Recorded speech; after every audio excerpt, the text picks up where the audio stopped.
All right, welcome everyone to today's Google Webmaster Central Office Hours Hangouts. My name is John Mueller. I'm a Webmaster Trends Analyst here at Google in Switzerland. And part of what we do is meet with webmasters like the ones here in the Hangout and discuss questions that they might have or questions that came up and were posted on the thread ahead of time. As always, if there are new people here, if you want to go ahead and ask a first question, feel free to jump on in.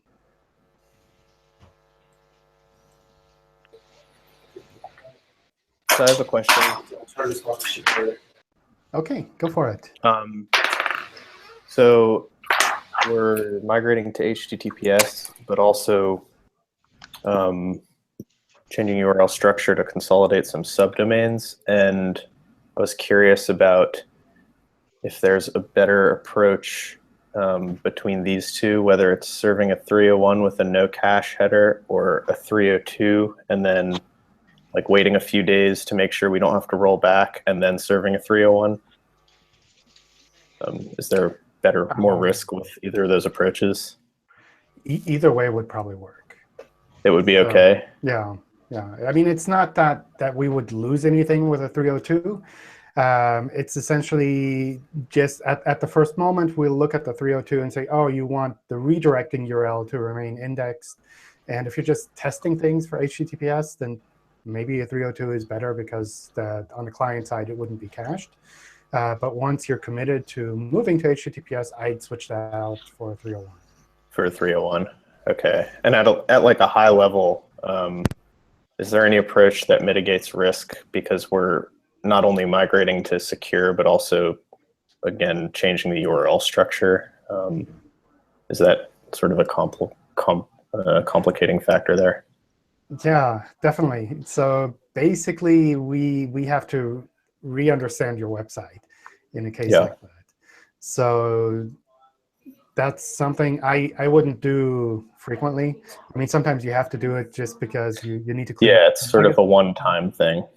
And for that, maybe pick a time where you're not too dependent on the search traffic so that if there are fluctuations for a couple of weeks, then that doesn't make a big difference, or at least so that you know ahead of time, OK, I shouldn't expect search to be showing everything as it was before during this kind of fluctuating time. OK, thanks. But that should settle down just the same as any other kind of site move. OK. OK, I will have one too about site structure, somehow about internal URLs. OK. Long time ago, I knew it was wise to have keywords in the URL, in the domain name, in the page name, everything. Then everything changed, and Google not only didn't like that, but started penalizing if it was too much of it or you felt that it's abusing. My question now is, what's the recommended way to go for the page name? So not the domain name. Domain name, it's what it is. It contains or it doesn't contain. In my case, it contains one keyword, but not the exact key phrase or anything like that.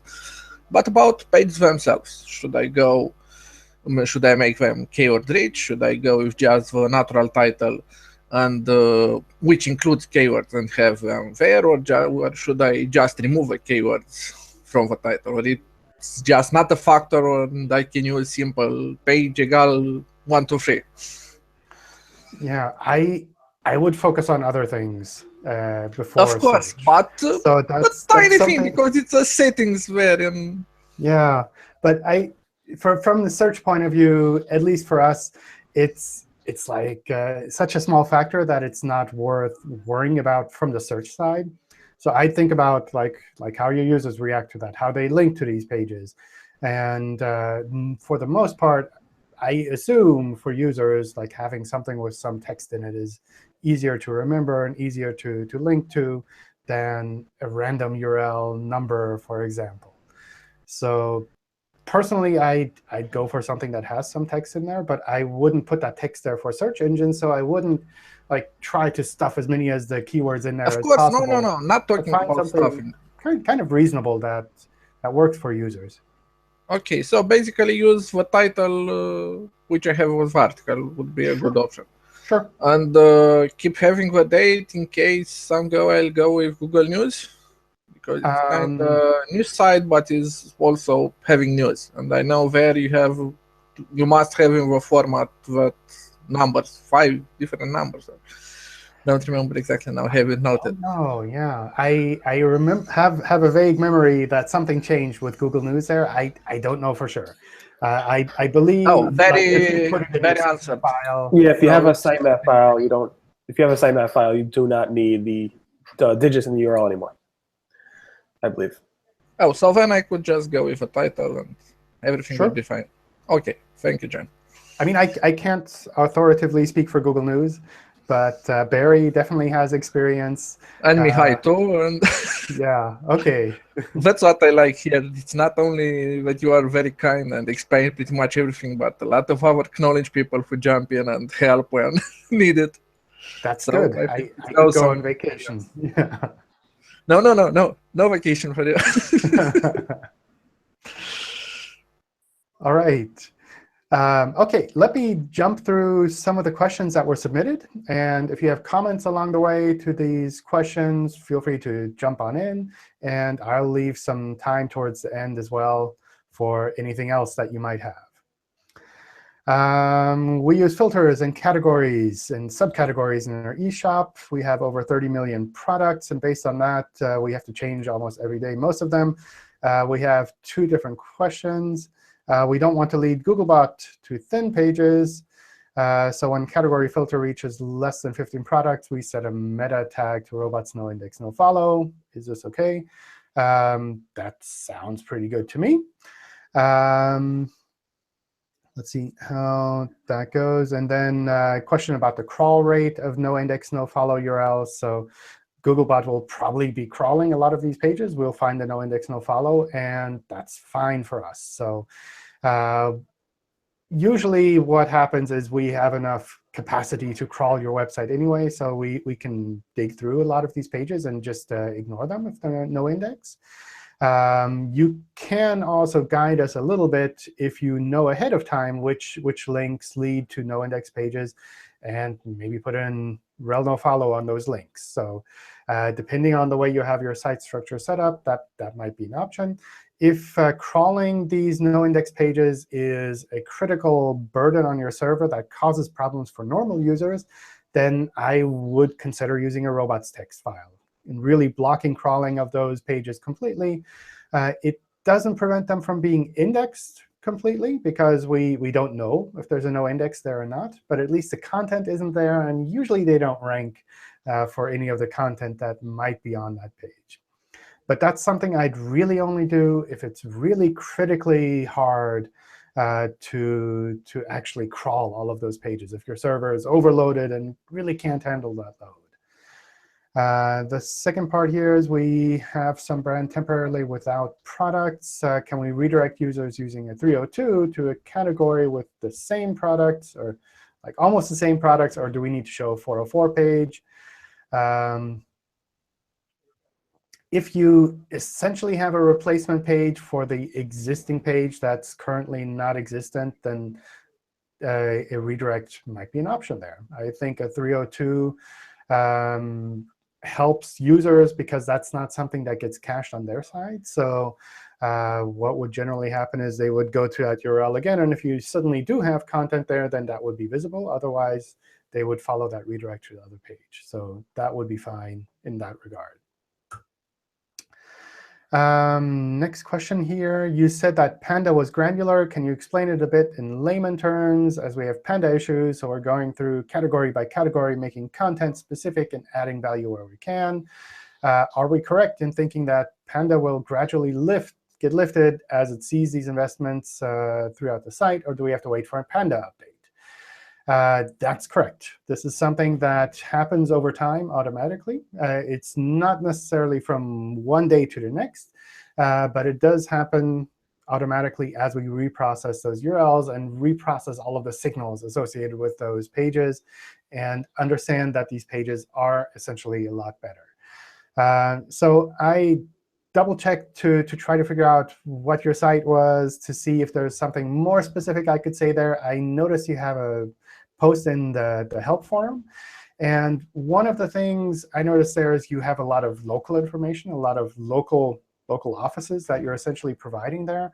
But in looking through the maps listings, I noticed that there were always other offices at the same location. So I'm not really sure if this is a case of you running multiple websites for the same business, or if these are essentially multiple businesses that are running under the same name, which might be kind of confusing.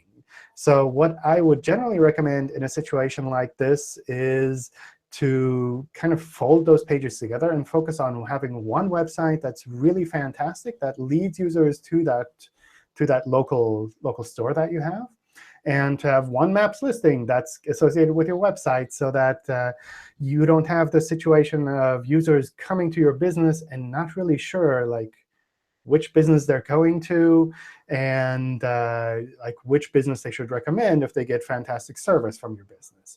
So really trying to concentrate everything into one clean listing per location, so that it's a lot easier for us to understand this is the page we should show in the search results for that specific query.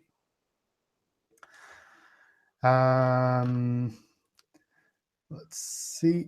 We have an affiliate site that rents generators. We're thinking about adding a special calculator that helps people work out which generator they need for a specific task that they need to use it for. Our competitors don't have such a calculator on their site. My question is, will Google recognize this as something adding value? Will we get any SEO benefit from it? So this is something where, on the one hand, Google will probably recognize that this is something unique that is ascribed on your page that we can rank your page for. So if someone is specifically searching for a generator calculator or whatever variation that you provide there, then that's something that would be something that we could show in the search results. However, that's something of a different query of kind of ranking for general rent a generator, for example, queries. So for general queries, that's something that would probably kind of collect itself over time, in the sense that users would recognize that there's added value on this site. They would maybe recommend link to your calculator, your other added value that you have there. And over time, we would use that to better understand, OK, for this type of query, actually, this site is pretty good as well. So on the one hand, adding a tool like that provides more direct traffic to that tool for people looking explicitly for that tool, assuming there are people who are doing that. On the other hand, over time, this is something that will build value for the rest of your site as well.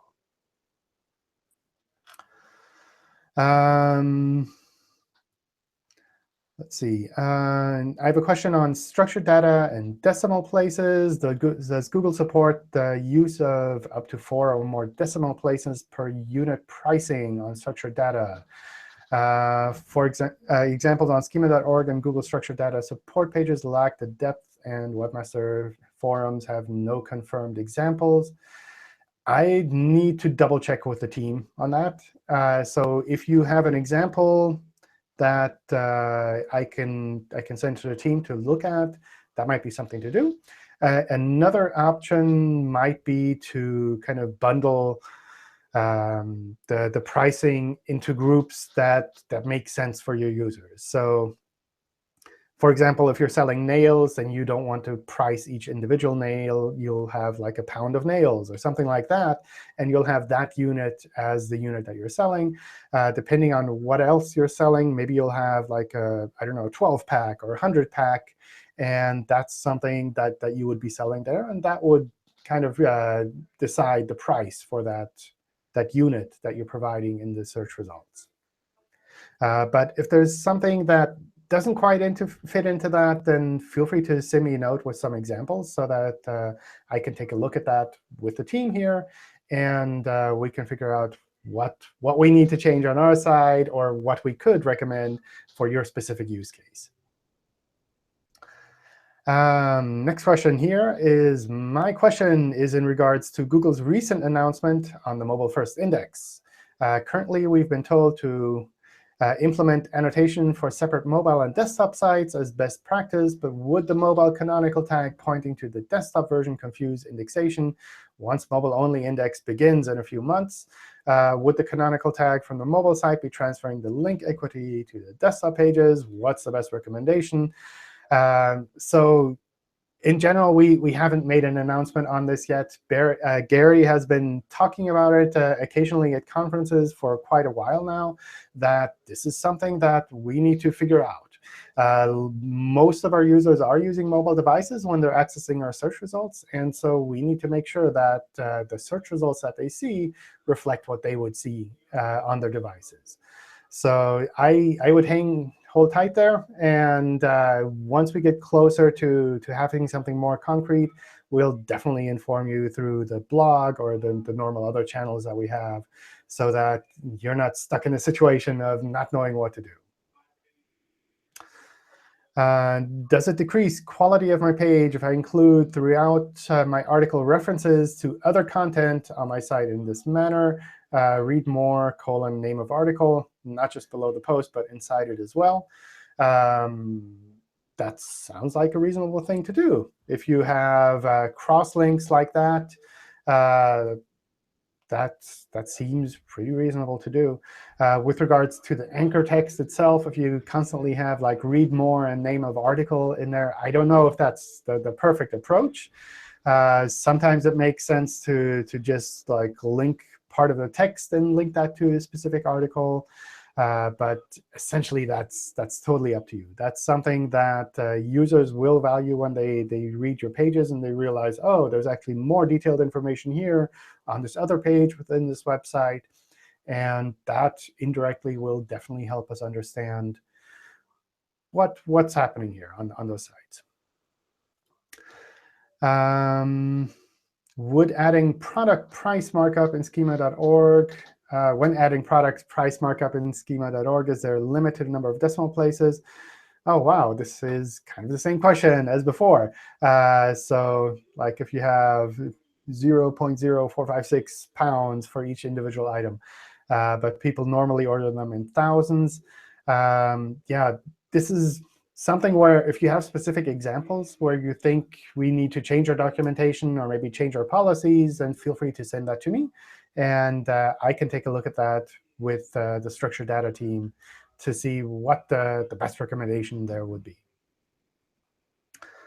From a quality point of view, I want to no-index 2 popular pages on my site that receive lots of good Google traffic for general queries, but there are no users that want to search explicitly for those pages on my site according to Search Console. And I don't think these users might become loyal users or visitors of my site.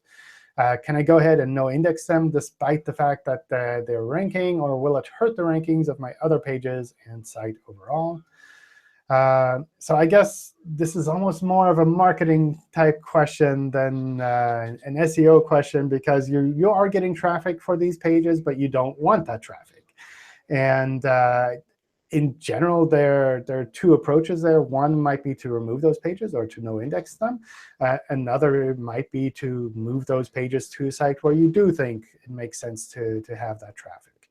Or a third alternative, I guess, is to modify those pages so that you can kind of cover both sides there, so that it subtly tweaks the people that are like landing on those pages based on like how that edited content will rank, so that you do get some amount of people who are kind of worth converting into customers or normal users. But in general, if you just want to go ahead and no-index pages that you don't want to have shown in search, then that's up to you. That's definitely something you can do. I had a question with regards to impressions in Search Console, Search Analytics report. How are organic search impressions actually calculated with respect to browser settings? If a Chrome user enables 100 results to display, she or he is essentially seeing 10 pages of default search engine results pages. For example, if a query triggers example.com on position 78 to user A with a default 10 results per page, And we know they have to click 7 times to actually see that page, whereas other users might see that on the first page. My concern is that this isn't accounted for within the calculations. CTR becomes less relevant indicator of visit quality. So we look into the position that's actually shown to the user in the search results page. So if a result is ranking number 78 on a search results page with 100 results there, then that would be essentially equivalent to the appropriate ranking if they were clicking through next page, next page, next page. So it's not so much that we focus on pages for search analytics, but we focus on the actual position. There's some discussion, as always, with regards to like what the optimal information is for webmasters in that regard. Like, should we be showing page number, or should we be showing the position? If we show position, how can we make it clear that this is actually maybe position number 2, but it's pretty far below the fold because of all of this other stuff that's on top? Or maybe this is position 3, and actually it's pretty high on top because there's nothing on top of that at all. Like, how do we display that to webmasters? And at the moment, we're kind of sticking with the ranking position. There's more information in the Help Center with regards to how we actually calculate the position. So with regards to the individual blocks of content, for example, if you have a local result and it's within one of those multi-pack local results on top, how is the ranking counted there? How is the ranking counted if your site is like right below that block? All of these things are detailed fairly clearly in the Help Center. So that's something I would look at if you're interested in understanding a bit better how we're actually counting these things. And as always, if you have ideas for how we should be doing it differently, how you think it would be more useful for webmasters to actually have this information, then by all means, send that to us. That's something where it's always a lot more valuable for us to go to the team and say, hey, these external users are saying that they don't really like the way you have it set up now, and they have this proposal, which looks completely different. Whereas if we go to the team directly and say, hey, we think actually we know everything better, and you should be changing it to something like this, but we don't have anything to back that up, then obviously that doesn't have that much weight.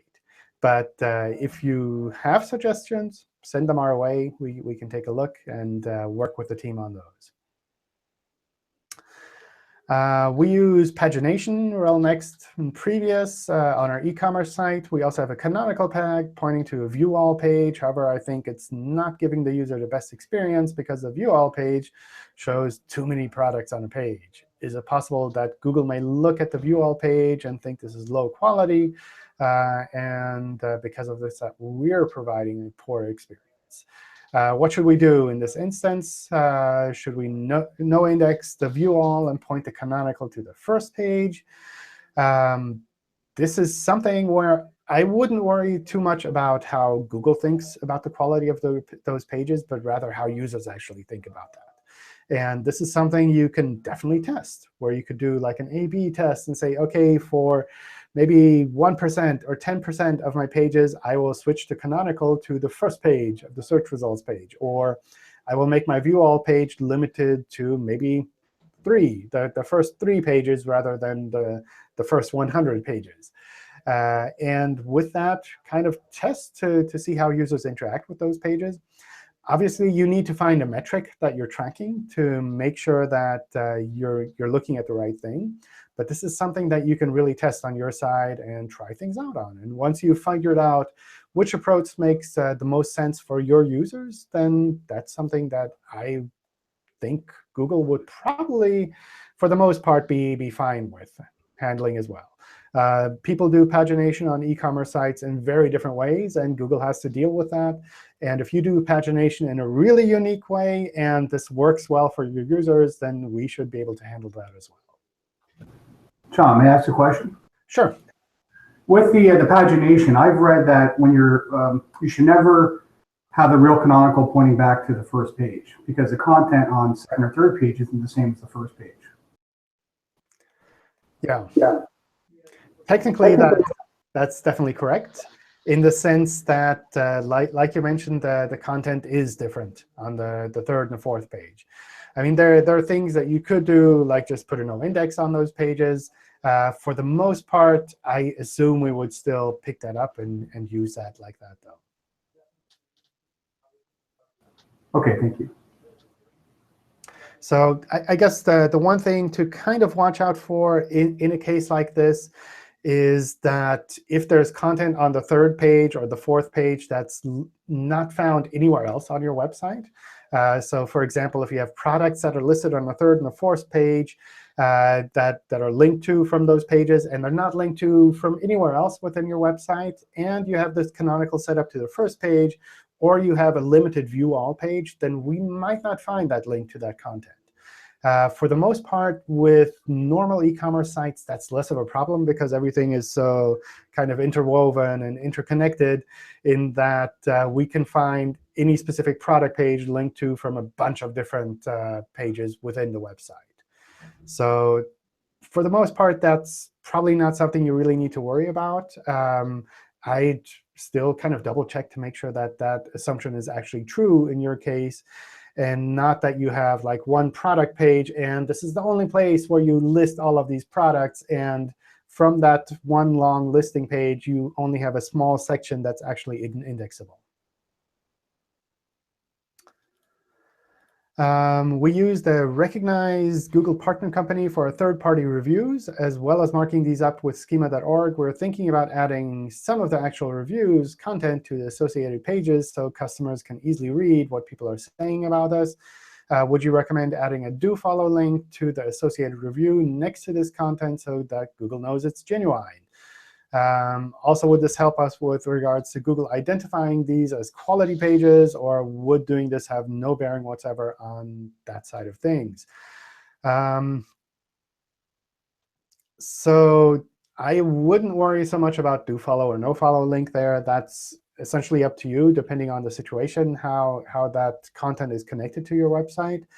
I assume for the most part, linking normally and passing PageRank is completely fine in a case like that, because these reviews are associated with that specific product.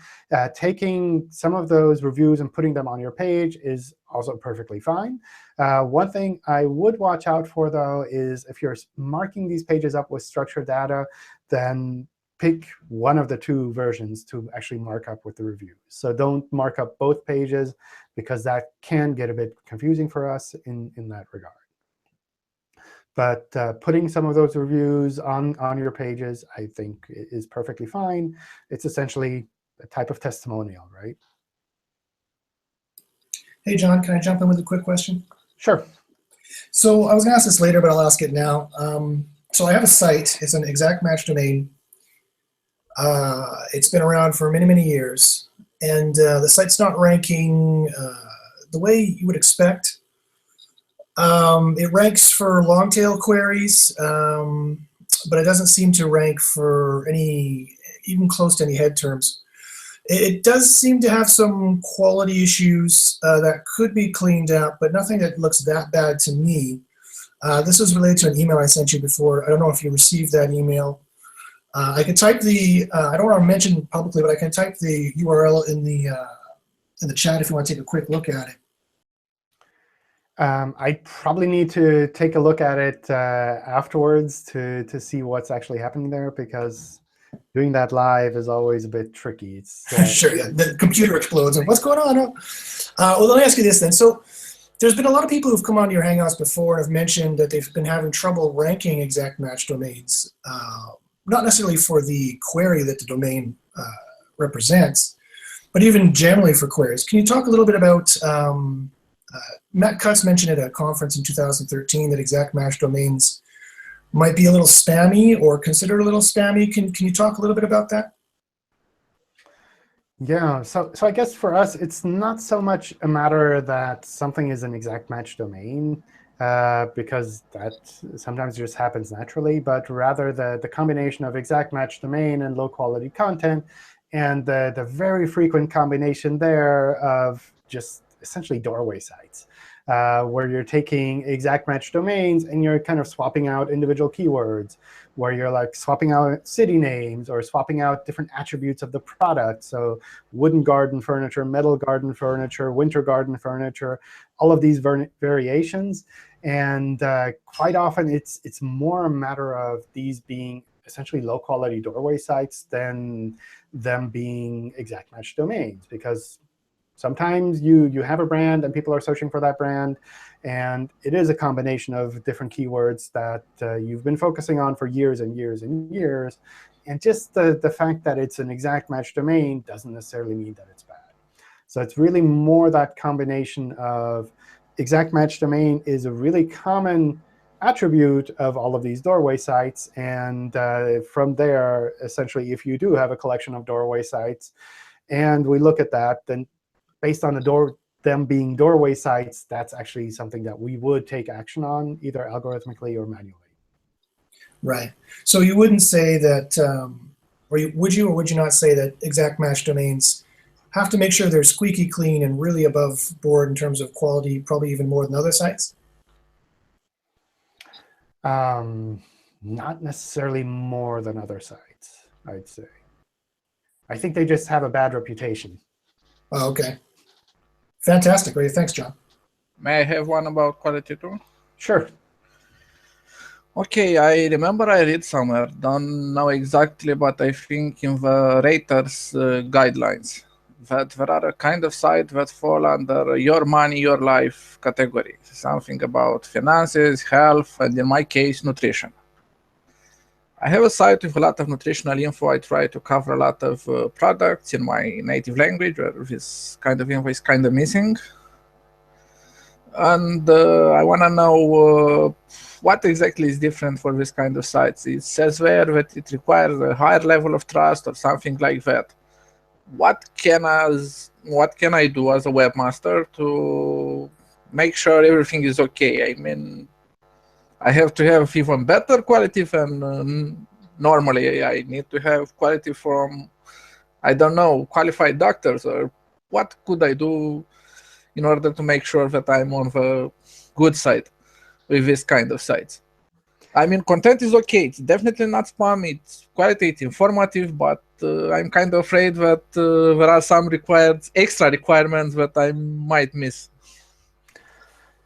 Yeah, so I think, first of all, the raters guideline, I think, is a fantastic resource to better understand how we look at things.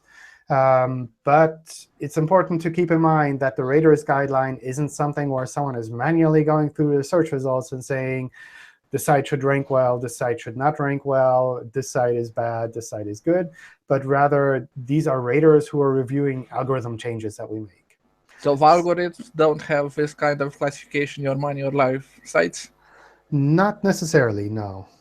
At least not that I'm aware of. So perhaps there's something I don't know. But in general, this is mostly for the raters when they're reviewing algorithm changes. So if someone comes up with an idea and says, oh, I want to, I don't know, sort the search results by the length of the URL, because that's the most important part of a website, and a rater looks at that and sees a bunch of like questionable medical sites on top, then that's something that a rater might want to flag.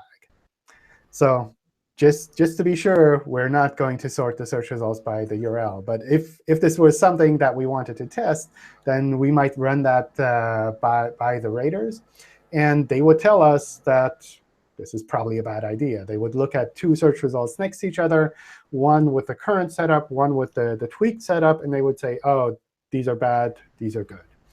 So they would use those criteria and that information that we have in that rater's guide to better understand what is a good site that we should be watching out for, what are maybe some attributes of questionable sites that they should be watching out for as well.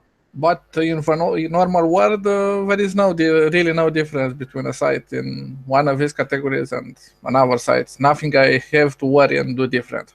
Well, I don't believe there's anything from our algorithms that explicitly flag these sites or these queries as being kind of critical in that regard. But obviously, users are critical.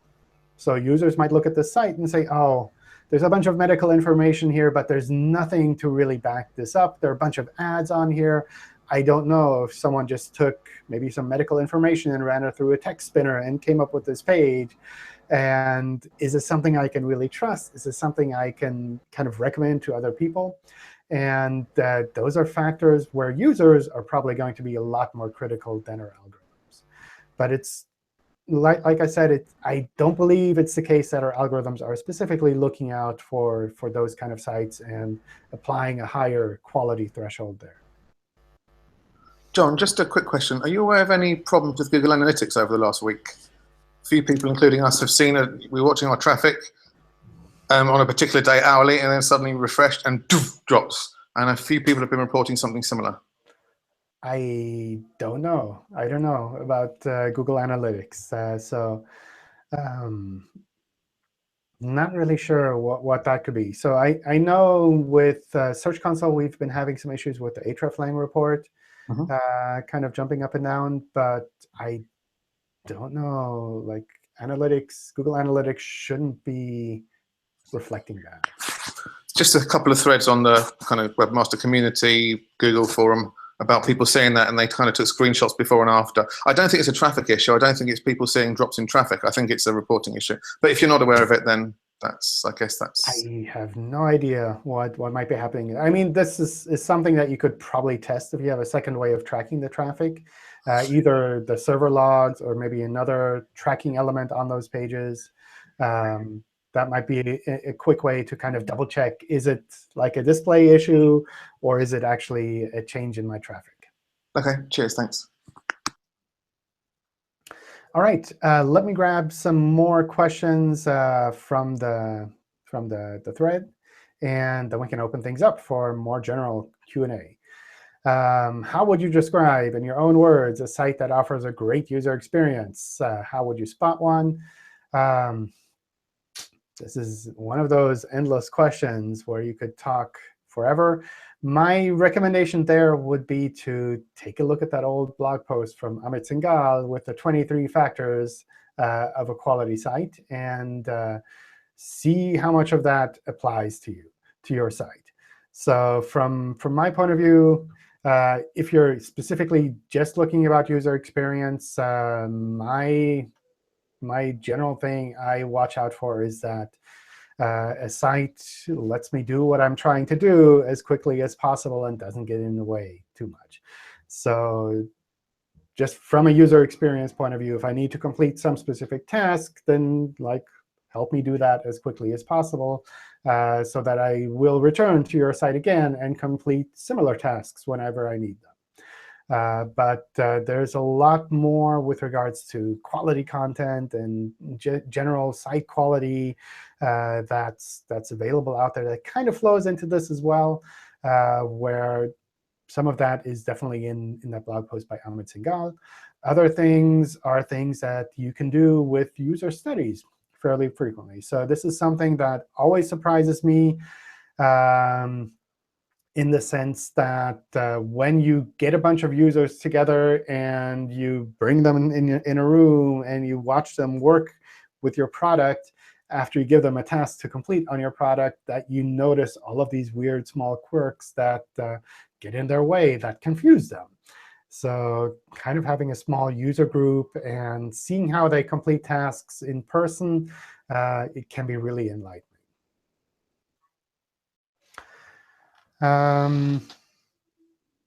My position in search results has been fluctuating a lot. I experienced an 80% drop mid-July to mid-August, followed by a 1-month recovery when Penguin launched. Then I had the same 80% drop, and 6 days later, my site recovered for 5 days, and now it's been back up for 3 weeks. And I'm just wondering what happened here. I did have an incident last November where implementing HTTPS caused some pages on my same IP to get cloned to another domain, but I got rid of that. Not sure what can be done. I probably need to take a look at the site specifically to see what might be happening there. If it's just a matter of HTTP and HTTPS, then that wouldn't be playing a role here. If that happened last November and it was a technical issue, then that wouldn't be playing a role here either. My general gut feeling when I see sites that are kind of fluctuating in and out like that is that our algorithms are just not sure where to place the site, mostly with regards to the quality of the site. And they're just not sure, is this something that we should be showing very, very well in the search results because it's really fantastic content? Or is this something that is not so good, and maybe we should be showing other stuff instead? So if you're kind of on that edge, then the one recommendation I have there is really make sure that you're not on that edge anymore, that Google has a clear understanding of your site. And if you want that understanding to be that your site is really, really fantastic, then really try to find a way to take a step forward and really significantly improve the quality of the site overall, so that our algorithms, when they look at this, they say, well, this is clearly a fantastic site. We should clearly be showing it on top of our search results rather than like fairly far down. Does using only fetch in Webmaster Tools force a page recrawl? Yes, in the sense that if you're fetching a page in Search Console, then Googlebot will be recrawling that page. We don't reuse that information for indexing immediately, but you can use the Submit to Index feature that lets us recrawl again, and then we use that content for indexing. In that case, what if I just no index a page, and now I want Google to notice it quickly? Should I submit to index in order to remove URL from index? You could use the submit to index feature to submit a no indexed URL for removal, but you might just as well use the URL removal tool, which makes things a lot more straightforward in that if your site is verified and you're the owner of the site, and in Search Console, you can say this URL or this part of my website or the whole domain I want to have removed from the index as soon as possible. And then usually within less than a day, those pages will be dropped from our index completely. So that's probably a little bit easier than using like this roundabout way of using submit to index to actually remove from index.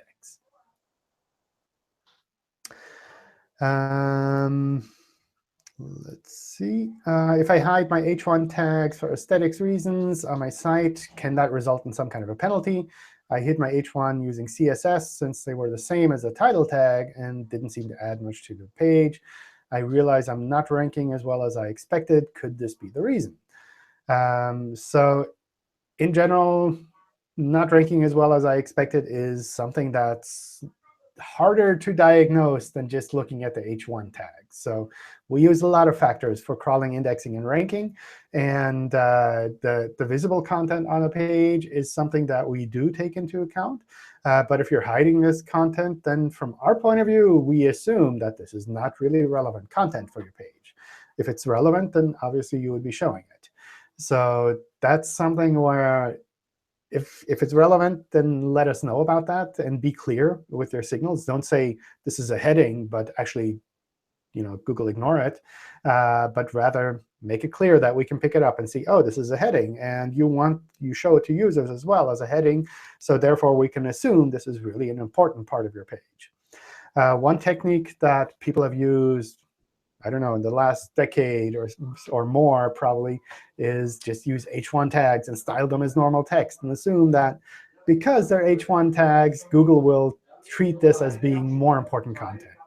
And that's really not the case. So like wrapping the whole page in an h1 tag isn't really going to help your site significantly. So I would mark up the headings on your page, use proper HTML markup, let us know about the semantic structure of your page so that we can pick that up and actually use that for the search results. John, a quick question about structured data. Yes. If you have multiple versions, multiple language versions of a business, of a site, do you need to implement different structured data if, for example, the name differs from Romanian to English? Or is just maybe spelled differently, or, for example, for a hotel, it's name hotel, but in Romanian it's hotel name. So does that need to change? And maybe the description of the business, things like that. Yeah, I mean, if these are local versions of your pages or translated versions of the page, then I would mark them up appropriately. So if that's the Romanian name, then I would mark up that name on the Romanian page using structured data as well. Okay, but the My Business account only allows one business page. You cannot do a business page for Romania and one for the English version. So I want to be sure that it matches whatever it's there, so the signals don't get mixed up. I don't know how Google My Business would handle like international sites like that, like with the different language versions. I really don't know. I'll ask on the forums. I think that's. I know they also have forums for that. So yeah. I believe in MapMaker, at least, there were variations where you could provide the local name of a point of interest. So maybe that would be an option there, but I don't know which page you would link in a case like that. Maybe there are also local URLs. I don't know. Okay. I'll ask in the forum just to be sure. Sure.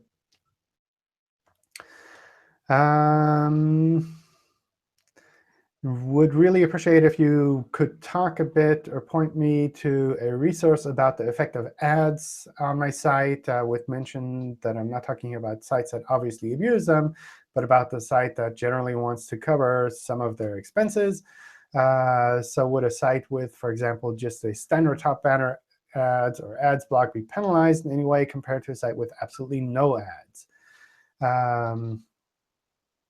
If the answer is no, how much more could one add and still be on the safe side? So from our point of view, we do look into whether or not ads cover a significant part of the page. And I believe that's, I don't know, an algorithm update that we did a long time ago.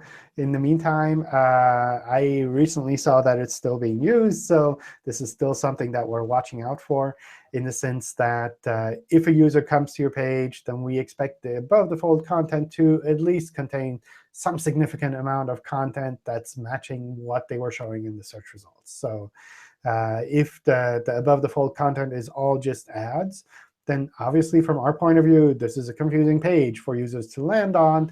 And we might not want to rank that as highly in the search results. On the other hand, if some of the above the fold content is ads, but the rest of the page is normal visible content that matches what was shown in the search results, then that seems like a reasonable thing to do. And that's not something where I would shy away from like having any ads at all, because somehow webmasters do have to kind of earn the money to keep the website running. So that's perfectly fine. John, is that algorithm, like you have to run it manually and it checks the website, or it's constant, like real time? So when you remove ads that might be causing the algorithm to penalize the website or downgrade the website, if you remove the ads, will it, once Google reprocesses or reindexes the page, will it automatically bump up, or it has to be run manually? That's pretty much automatic, in the sense that it's probably not like live one-to-one, like we just recalled this, therefore we know exactly what it looks like.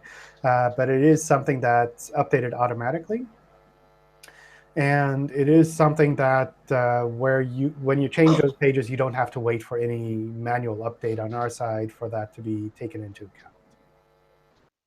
John, is that just one part of the algorithm that looks at that? Because my understanding from what various people have said is that, like, for example, Panda would look at various ad ratios and any kind of slightly deceptive or confusing content as well. So are there parts that might release sites or kind of affect them in different ways that might have different kind of time implications? Rather than it just being one part of the algo that just happens to look at that. It's possible that there's some kind of intermixing with other algorithms when it comes to specifically like ads on a page. But probably the most significant one is really the above the folds one. Right, thanks. Since it was my question, I would have a follow-up too. Sure. Is there any difference if it is an ad block, like it shows AdSense, for example, or is just a banner, standard banner, password 48068? Is the banner seen different than the AdSense? I mean, it's just an image and can't really be seen as different content, or especially if it's related. Or it's just one link, one image. Is that better instead of an AdSense blocks which have content, text, and free links, for example? Or is just the same? We don't differentiate between the type of ads there. So if this is an ad and it's like one ad versus like 3 individual ad pieces, then from our point of view, that's the same thing. I mean, the difference is the one doesn't have any text, so it doesn't influence the general text of a page, and the other one is just an image. Ad is ad from our point of view. So also, if it's like from Google or not from Google, it's not that we would say one or the other is better or worse. Okay, so something, one banner on the top, and I don't know, one more at the bottom, below the fold. So above the fold is just one banner, and another banner below the fold at the end of 1,000 words article. That would be fine? That sounds okay. I don't know. I don't want to like have this written down as Google says you need this much and this much. But that sounds like, I mean, the important part for us is when a user clicks on the link in the search results, they're taken to a page where they feel that they're getting the content that we promised them in the search results. No, when he lands on a page, I don't know, 10% is there, 10% is the boilerplate, and 80% he sees above the plate is the content.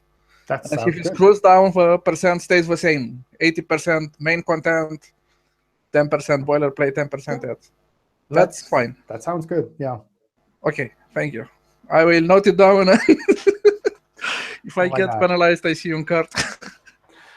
Oh gosh, no. I mean, this is something where I wouldn't like fixate too much on the exact numbers, but it's really just important that we actually get this content somehow. And for us, it's such that we feel we're doing a bad job if we're promising the user something and they go to that page, but they don't actually find that content without digging around. But no. Yeah, it sounds like you're on the right track. Okay, thank you. That's an interesting question, John. How accurate do you think Google is these days at actually detecting the purpose of a page? Would you say you do it 90% of the time, 95% of the time? The purpose of a page.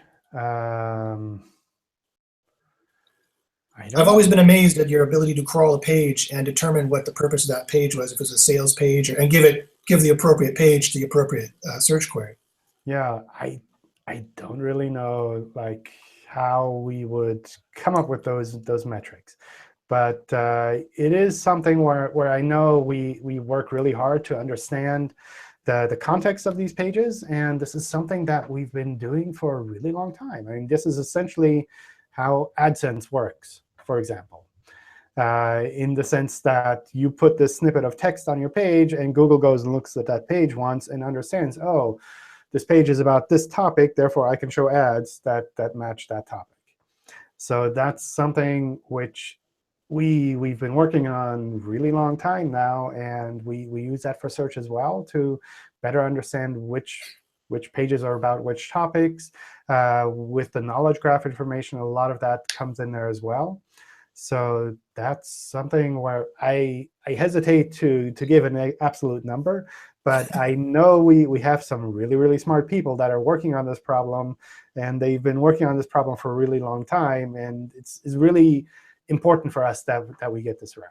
And this is even more so the case when it comes to things like voice queries, where if you're on your phone and you ask a question, Google needs to understand, on the one hand, your question. On the other hand, they need to understand like which pages would actually match the same topic that the person is looking for. And that's sometimes really, really hard. in that the words on a page might be different from what people are actually searching for with their voice queries. And we still have to understand that they mean this specific entity, and this page also talks about that entity. So maybe those two would fit together. Fascinating. Yeah, it always surprises me when it works really well. I understand that there are probably lots of edge cases that don't work that well, but this is why we keep working on it and keep trying to. Shouldn't you have more faith? It shouldn't surprise you. You should have more faith in your own company. Well, I mean, these are really hard problems, and it's like I look at a bunch of forums regularly where Google users post about their experiences, and you see them frequently going there, and I knew this like half quote from this movie, and I didn't know which movie it was from, so they just typed it into Google, and Google recognizes that actually the words are different, but it's like this quote from this movie, and it shows a knowledge graph 1 box for that movie, which is amazing. And it surprises users, and it surprises me, and it surprises our engineers from time to time as well when all of this really lines up properly. Are there any kind of pages that you can mention that you have a lot of difficulty with that we could fix or change? The types of pages where we have difficulty with are probably more the let's see, pages in different languages other than the most common ones that we've been using for search so far. So this is like if you look at India, where they have tens of languages, then a lot of those languages are pages that we probably don't understand the concepts that well. Would you ever consider sending such warnings on Google Console about, hey, on this page we are not able to determine what it is about. Can you try to fix it, add more content or things like that? Or it will never happen?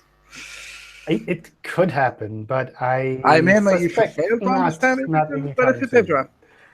I suspect not anytime soon. All right. That has been a really interesting sidetrack. I need to leave this room.